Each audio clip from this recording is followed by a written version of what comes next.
consegue? O ideal, de uma forma geral, é que o paciente, quando ele chega com uma quantidade de gordura que não é saudável, é que ele faça essa troca de gordura por músculo ao mesmo tempo, de forma simultânea.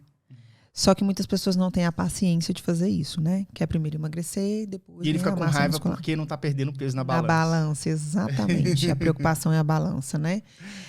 Então, eu deixo isso muito à vontade, assim. O paciente, eu falo, olha, o que você quer? O ideal é isso. Você quer isso? Ou você quer essa outra forma? Essa outra forma. Tem vários caminhos a serem seguidos. E quando a gente encontra um ponto de equilíbrio, a gente consegue bons resultados. E eu sempre falo, não adianta o paciente sair do consultório com a dieta na mão, com o papelzinho na mão, com o plano alimentar na mão, se ele não tem um acompanhamento durante esse período. Então, algo que é muito importante é o paciente, a pessoa, o indivíduo, né? Eu não vou ficar falando só paciente aqui. Ele ter contato com o profissional que está acompanhando, porque em casos de dificuldades, de dúvidas, de oscilações que a gente sabe que tem, ter o contato com esse profissional para estar orientando.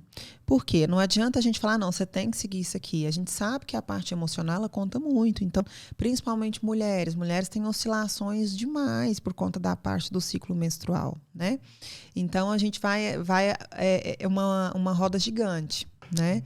O tempo inteiro vai ali altos e baixos e a gente precisa acompanhar isso para que tenha bons resultados. Ou seja, dentro do mesmo mês você pode ter variações que podem fazer a pessoa até, de repente, sei lá, numa semana ela põe tudo a perder, pelo menos na cabeça dela, e ela tem receio de, tipo assim, poxa, a semana eu falhei, aí a pessoa vai dar uma tendência a querer desistir da que dieta, é muito natural isso acontecer.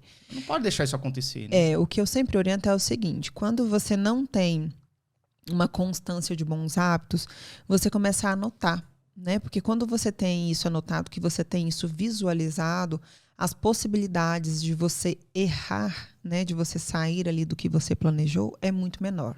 Agora, quando você só fica na cabeça, eu tenho isso para seguir hoje, eu tenho isso para seguir hoje, e você não anota o que você realmente fez, você não consegue visualizar as suas falhas ao longo da semana. Porque muitas das vezes alguém fala assim, não, eu segui tudo direitinho, só no lanche da tarde que eu comi um pedaço de bolo que não estava prescrito. Aí, no mesmo dia, não exercitei. Então, quando você contabiliza isso ao final da semana, equivale a 20%, 40% do seu resultado. E muitas pessoas se cobram demais. Não é que é errado não seguir tudo 100%, né? Tem as suas falhas e é normal, é natural. Só que a pessoa precisa visualizar isso para buscar melhorar e não se cobrar tanto. Porque, por exemplo, muitas das vezes a gente estipula metas, né?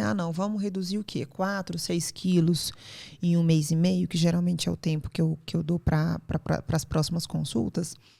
E essa pessoa não alcança esse resultado. E eu falo, mas você fez o que deveria ser feito para alcançar esse resultado? Vamos conversar, vamos ver como é que foi sua semana, seu mês, você viajou, você não viajou na viagem, como é que foi?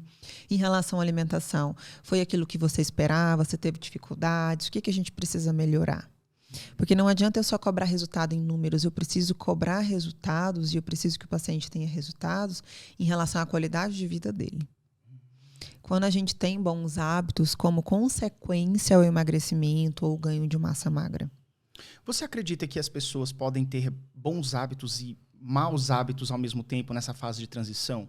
Por exemplo, vou te explicar. Tem muitas pessoas que não conseguem seguir uma dieta do nutricionista porque ele até segue, ele come a salada, ele come a proteína, ele evita os processados, evita refrigerante, mas aí de madrugada vai lá e come um doce.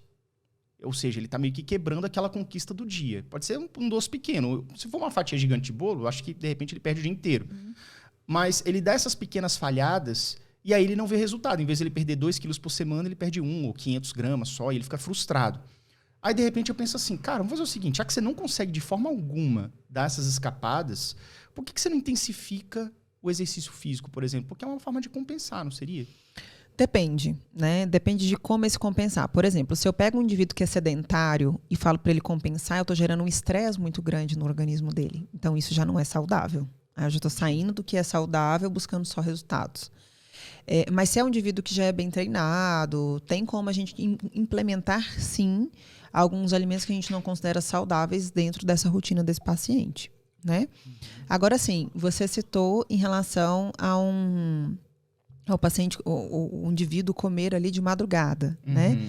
A questão de comer de madrugada é que durante a noite de sono, o nosso organismo, o nosso sistema digestório, ele está trabalhando em prol da produção de vários hormônios, né? Então, vários hormônios estão sendo produzidos no nosso organismo durante o repouso.